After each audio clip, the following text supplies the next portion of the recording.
Okay, everyone, so part 3 here. Now, what I want you to do here is vocabulary. So, as you consider what meaning the word creates, think about the connotation, because every word has a connotation, right? Positive or negative.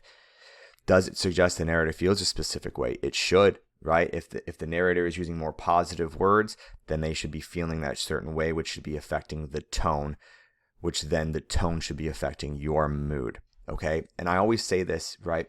Like, I'm never really scared in horror movies, but the tone is to scare me. The tone is to frighten me.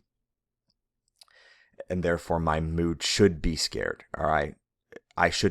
My mood should never be laughing. It should never be happy or jovial as I'm watching a horror movie. So the same thing, right? If you see negative connotation, your intended thought, right? If everything is surrounded by death, you're not supposed to be neutral about it, okay?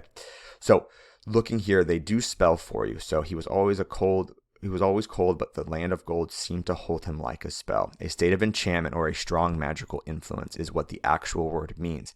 So it sounds like the Arctic isn't just a regular spot on a map. It's more like a trap that has a curse on Sam, making his need to find gold feel like some kind of creepy magic.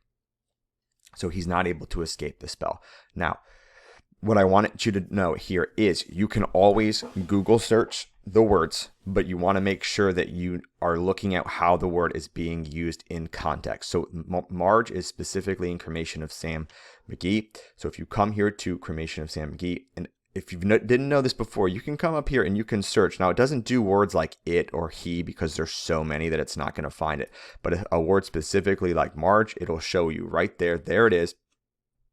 Was that night on the marge of Lake LaBarge, I cremated Sam McGee. Well, cremation, right? Somebody died. So already we're in a creepy, eerie, dark, death-filled explanation. But we still need to know, what does the word mean? So you can actually click on marge here and it will tell you it's an edge or a shore. All right. But why don't we use the word edge? Why don't we use the word shore? Why do we use the word marge? So you can also Google search the definition of the word marge as well if it gives you a little bit more. But what connotation does this word create for us that edge might not have created, that shore definitely would have created? Because to me, shore, I get to go to the shore, I think of the Jersey Shore, which whether you think negatively about the Jersey Shore, the television show or not, people go there on vacation. It's a big deal. It's supposed to be a positive thing. Anyway, I'm rambling.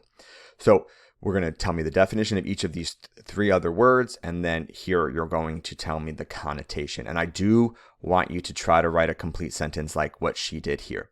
Now, moving down here, you're basically going to write me 1 to 2 sentences. I'm going to say 2 sentences at the very least, because that's what she did here.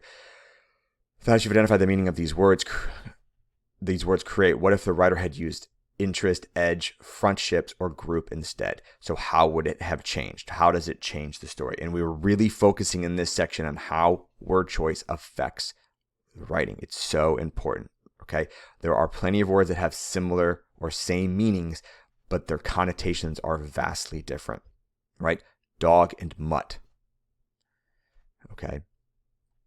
And then finally down here, in the Cremation of Sam McGee, the narrator uses words like spell and march to create a feeling of eerie isolation. In Chenson and the Admiral, the author uses words like vanguard and barrage to create a feeling of military precision and intense danger. How do these word choices show that both Sam McGee and Chenson are trapped in environments where normal life has disappeared and survival depends on facing something overwhelming? RTQT here, okay? RTQT in this final box. Now, this assignment is intended to be today, Wednesday. I think we're doing teal on Wednesday this week. I hope I'm not crazy. And then your Thursday or your Friday. But there is another assignment after this on your Thursday and or your Friday. Okay. So let me know if you have any questions. I went through this. If you've come to me and not watched this, I'm sending you back to watch this again. If you come to me and you are unsure, then I will help you, because if anything in my video, if you're like, I watched your video, I understand this, but can you help me fill in this blank? Cool. Don't come to me and be like, I watched your videos, but right here, I don't know what I'm supposed to do. Well, you didn't watch my video. Right here, I can't find anything. Well, I found it all for you. So did you watch it, right? Okay. As always, guys, thank you for watching. Sorry for the length of the second 2 videos, but I hope that they make sense for you. All right. Bye, everybody.